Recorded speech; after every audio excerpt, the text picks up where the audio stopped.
No tengo ninguna duda que las expectativas de la sociedad chilena, muy altas y exigentes por cierto, están centradas en a lo menos en tres ejes estructurantes del que se derivan a otros temas cruciales de los que se demanda urgente y rápida solución, o al menos el inicio de un proceso de solución estructural. Primero, las expectativas en el cumplimiento del programa del presidente electo Gabriel Boric y de las fuerzas políticas y sus rostros que conformarán el gobierno a contar del próximo 11 de marzo. Allí estarán centradas las miradas. Segundo, el trabajo de deliberación y propuesta de nueva constitución política de la Convención Constitucional. Lo que el nuevo texto constitucional incorpore como propuesta de nueva constitución respecto de las expectativas será crucial para su apruebo o rechazo y crucial también para los 155 convencionales originales que pasarán a la historia de Chile para bien, o por el contrario, pasarán a ser funados por esa misma historia, por el índice acusador de esa misma sociedad que delegó en ellos su confianza, esperanzas y expectativas. Por cierto, estoy del lado de quienes le desean que pasen a la historia de Chile por ser los artífices del nuevo ciclo, del nuevo pacto social de nuestro país. Tercero, la corrupción. Enfrentar la corrupción es el tema del nuevo gobierno y de los 155 integrantes originales, por cierto, reitero, de la Convención Constitucional. Y luego del apruebo o rechazo es muy probable que no haya opción con éxito de intentar de reescribir la historia a la pinta de cada convencional para justificar su rol. Es decir, porque la corrupción está entronizada, en mi opinión, como leucemia en la médula espinal del cuerpo nacional del Estado de Chile. Puede ser tratada y recuperada, o bien morir por ella. Por lo tanto, el futuro gobierno y la Convención Constitucional tienen la responsabilidad de enfrentarla para erradicar las bases, respecto de las cuales se construye, sustenta, se organiza, se promueve y se lleva a cabo la corrupción en Chile. La corrupción forma parte directa o indirectamente del entramado institucional que rige a un Estado, según la ONG Transparencia Internacional, que este martes 25 de enero entregó su informe respecto del año 2021 y su capítulo nacional Chile Transparente. Definen la corrupción en términos generales como abuso del poder para beneficio privado. Esto puede suceder en cualquier lugar y se puede clasificar como grande o pequeño dependiendo de la cantidad de dinero involucrado en el sector donde se produce. La corrupción en Chile es uno de los temas cruciales que cruza, tanto transversal como horizontal y verticalmente, la epidermis social del país, como por cierto puede ser en otros países con distintos grados. Para nadie es un misterio que en Chile la corrupción es un tema. No, me quedo corto. Es un temazo que es tan grande, pero tan recontra grande, inmenso más bien, que no lo alcanzamos a dimensionar, ni ver en su total magnitud. Y como es tan recontra grande, como que llega hasta pasar desapercibido. O es porque estamos tan acostumbrados, domesticados y sometidos, que hasta la encontramos normal. Es decir, la normosis social. Lo anormal lo consideramos normal. Es la suma de todas las torpezas, de todas las cegueras, o lo que es peor, la suma de todas las complicidades, activas o pasivas. Estimados seguidores de Tribuna Ciudadana, recurro a su memoria y mentalmente coloque en su imaginario el o los casos de corrupción que se le venga a la memoria. Según Chile Transparente y Transparencia Internacional, la corrupción la podemos básicamente distinguir de la siguiente manera. Reconozca usted en su mente lo que usted califique como, primero, gran corrupción. Gran corrupción se la define como actos cometidos en un alto nivel de gobierno. En el caso de Chile es el gobierno que tiene la iniciativa legal de proponer las leyes y finalmente promulgarlas. Entonces decimos, se define como actos cometidos en un alto nivel de gobierno para distorsionar las políticas o el funcionamiento central del Estado, permitiendo a los líderes, en todos los estamentos, por cierto, parlamento, gobierno regional y municipios, por ejemplo, beneficiarse a expensas del bien público. En segundo término tenemos a la pequeña corrupción. A la pequeña corrupción se la define genéricamente como el abuso cotidiano del poder encomendado a los funcionarios públicos por ley en sus interactuaciones con los ciudadanos y ciudadanas. Tercero, el sector público. El gobierno y sus dependencias descentralizadas, incluyendo la policía, los militares, los caminos públicos y las autoridades del tránsito, las escuelas primarias y el sistema de salud, por ejemplo, que utilizan fondos públicos y ofrecen servicios basados en la motivación para mejorar la vida de los ciudadanos en lugar de obtener un beneficio privado.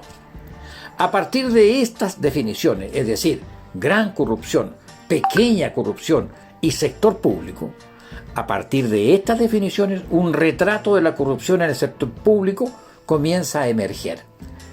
Cualquier tipo de abuso de poder encomendado para el beneficio privado que se lleva a cabo dentro del gobierno o cargo de organismos gubernamentales.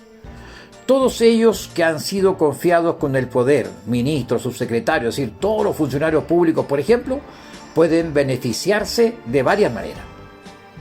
¿Y cuáles son esas maneras? Veamos. Según Transparencia Internacional y Chile Transparente, el soborno. Sí, el soborno. Este consiste en ofrecer, prometer, dar, aceptar o solicitar una ventaja como un incentivo para una acción que es ilegal, inmoral o un abuso de confianza. Los incentivos pueden tomar forma de regalos, préstamos, honorarios, premios u otros beneficios. Otra manera de beneficio mal habido es la malversación. La malversación consiste en cuando una persona que ocupa un cargo en una institución, organización o empresa utiliza deshonesta e ilegalmente fondos y bienes que se le han encomendado para fines personales. Asimismo, otra forma de corrupción es el patrocinio. Sí, efectivamente el patrocinio, que consiste en el favoritismo en el que se selecciona a una persona, independientemente de su cualificación o derecho, para un trabajo o beneficio del gobierno, a causa de las afiliaciones políticas u conexiones. En otras palabras, pitutos, operadores, lobistas, etc.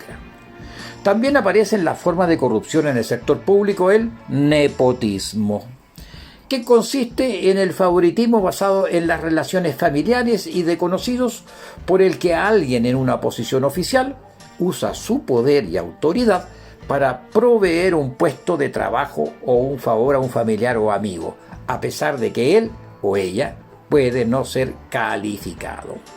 Y la última forma de corrupción conocida hasta ahora en los servicios públicos es el llamado conflicto de interés, que consiste en la situación que una persona o entidad para la que trabajan, ya sea un gobierno, empresa, medio de comunicación o de organización de la sociedad civil, se enfrenta a la elección entre los deberes y las exigencias de su posición y sus intereses privados. Resumiendo, tenemos entonces que en los desafíos del nuevo gobierno y la convención constitucional está medularmente la corrupción. La gran corrupción, la pequeña corrupción, el sector público que da cobija al soborno, a la malversación, al patrocinio de lobistas, padrinos y pitutos, al nepotismo y a los conflictos de intereses. No cabe duda que es un tema central, crucial, estructural. Hace pocos días recorrí una zona de la región metropolitana de Santiago. Un lugareño, al percatarse de mi condición de periodista, me hizo a un lado para consultarme si podía confiarme una denuncia. Denuncia de la cual tenía mucho miedo de contar, pero que él, su familia y muchas familias de la periferia de la región metropolitana de Santiago sufren al igual que muchas otras familias en todo Chile. El flagelo de los traficantes y de la droga. El tema, para abreviar, se resumió en que no se entiende si hay o no colusión y complicidad entre la autoridad, genéricamente todas o algunas de ellas, y la corrupción en el tráfico y consumo de droga. Esa es la conclusión del lugareño. En ese sector llegaron unas familias, varias familias, en los límites de las fronteras provinciales de la región metropolitana con las regiones vecinas. Compraron o se apoderaron de parcelas y generosas extensiones de terreno, frondosas y colindantes entre sí, y cercanas, por cierto, a los puertos y con buenos accesos, autopistas y caminos alternativos, terrenos idílicos para algunos. Para todos ellos, evidente, de los lugareños, es evidente el tráfico de drogas, especialmente durante la noche. Y la presencia policial, aunque cercana, está lejana. Todo esto me recuerda episodios de nuestros gobiernos recientes y los vínculos con la historia de Al Capone, el capo de la mafia italiana en los Estados Unidos en la época de la prohibición de la producción y consumo de alcohol. Al Capone finalmente cayó condenado y encarcelado. ¿Por tráfico? No. Fue apresado, enjuiciado y condenado por delitos tributarios, por evasión de impuestos. ¿Acaso, si se quiere de verdad en Chile, en serio, enfrentar la corrupción en todos los ámbitos, incluyendo traficantes y su industria del consumo, ya es hora de dejar las hipocresías y el cinismo en las políticas públicas y de una vez por todas, tanto el gobierno del presidente electo Gabriel Boric, su coalición y sus rostros responsables, así como la Convención Constitucional, asuman este tema con el compromiso real de que, por ejemplo, el Servicio de Impuestos Internos tenga autonomía e independencia del poder político, particularmente de los gobiernos de turno, al igual que los tribunales de justicia, el Banco Central, la Contraloría, que de paso deberá aumentar su accionar con poderes sancionatorios reales y pueda actuar de mutuo propio, con poder efectivo, con una política tributaria, con una policía tributaria y así determinar el origen de los dineros y la legalidad de sus adquisiciones. Latifundios, fondos, parcelas, casas, departamentos, industrias, bancos, autos, yates, aviones, barcos, etcétera. Lo relevante es reconocer el mérito de quienes legalmente han obtenido sus fortunas y sus bienes. Si es así, nadie podría negarse a explicar y demostrar, en un control policial, por ejemplo, la legalidad de la propiedad del vehículo en el que va transitando, y esta legalidad es contrastada con los datos oficiales en impuestos internos. Sospecho que la primera hebra del ovillo está por este sinuoso camino. Y sospecho igualmente y confieso que pocas esperanzas tengo de que algo así pudiese suceder. Y este escepticismo me nace porque justamente el pasado martes 25 de esta misma semana, Transparencia Internacional, como lo dije antes, publicó su informe sobre la corrupción en el mundo y en Chile. Y fíjense ustedes, la noticia fue menos que efímera. Y el detalle de la información, menos que efímera. Debates, foros, entrevistas, nada de nada. No es tema. Para ellos, para los de siempre, siempre los mismos de siempre, siempre los mismos. Sí, para ellos, la corrupción no es tema. Pero, me quedo con las palabras de Delia Ferreira Rubio, presidenta de Transparencia Internacional. Los derechos humanos son más que algo deseable en la lucha contra la corrupción. Los modelos autoritarios destruyen los controles y contrapesos independientes y hacen que tomar acción contra la corrupción dependa de los caprichos de la élite. La única ruta sostenible, agrega, hacia una sociedad libre de corrupción es asegurar que la población tenga la posibilidad de hablar libremente y trabajar colectivamente para pedir cuentas a aquellos en el poder. Conclusión: si la élite en este gobierno y en esta convención constitucional hacen oídos sordos, sin duda la calle sí que se hará oír y que se le escuche con debida atención.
Bienvenidos, Mediodía en Chile. Soy Miguel San Martín Baeza, periodista y conductor de Tribuna Ciudadana, su voz en las redes sociales. Aquí donde a usted se le reconoce que merece más y mejor, porque sus derechos no son favores políticos. Una síntesis del informe de Transparencia Internacional lo ven a continuación en el siguiente y breve video. Transparencia Internacional dio a conocer los resultados del Índice de Percepción de la Corrupción correspondiente al año 2021, un informe que revela la estancada situación en que se mantiene Chile. Esto luego de indicar que Chile es el segundo país menos corrupto de Latinoamérica y el número 27 a nivel mundial. El mundo en general no ha presentado variaciones significativas en términos de avance en la percepción de la corrupción. Y nuestro país tampoco está ajeno a esa circunstancia. Y recordar que el índice de percepción de la corrupción es una evaluación que busca de alguna manera comparar a todos los países de acuerdo al nivel de corrupción percibida de autoridades políticas y funcionarios públicos. Esa tal vez es una de las características que uno a esta altura quisiera exigirle un poquito más a este indicador. A nivel mundial, ese es más o menos el panorama. Siguen estando ahí bastante concentrados en Europa, los países con menor nivel de percepción de corrupción, donde destaca, por cierto, Dinamarca, Finlandia, Nueva Zelanda, en los primeros lugares. Según el informe del año 2021, el cual revela la estancada situación del país, Chile obtuvo la misma puntuación en el índice de percepción de la corrupción que en los últimos años, 67 de 100 máximos, uno más que en el 2016, donde logró 66 puntos, y 6 menos que en el 2015, donde se posicionó con 73. Creo que nosotros alcanzamos, por así decirlo, en estos últimos años, un estatus social diferente. Nosotros fuimos un país que durante mucho tiempo se compró la autoversión de sí mismo, en el cual Chile es un país distinto. Chile era un país que no tenía corrupción, Chile era un país que era distinto a todos los demás, bla, bla, bla, los ingleses de Sudamérica y un montón de tonteras por el estilo. Y entonces de repente, un día por así decirlo, perdimos la inocencia y nos dimos cuenta de que no éramos tan distintos al resto. No éramos tan distintos al resto, sino que más o menos pasaban las mismas cosas que pasaban en todos lados y que éramos un país más. Y por lo tanto empezamos a ser conscientes de que, ¿sabes qué? No miremos con tanto desprecio a los vecinos, como es que estos países oscurillos que tenemos al lado, cuando nosotros mismos tenemos un problema que tenemos que resolver. Y yo creo que en los últimos años hemos ido tomando medidas, pero al mismo tiempo la percepción, yo creo que te influye el hecho de que, a pesar de que hemos hecho un montón de cosas para tratar de luchar contra la corrupción, el tema parece no terminar. Con este resultado, actualmente Chile se mantiene en la posición número 27 a nivel mundial y 20º entre los 37 países miembros de la Organización para la Cooperación y el Desarrollo Económico, OCDE, es decir, en la segunda mitad de los peores evaluados dentro del bloque, en lo que se posiciona primero Dinamarca y último México.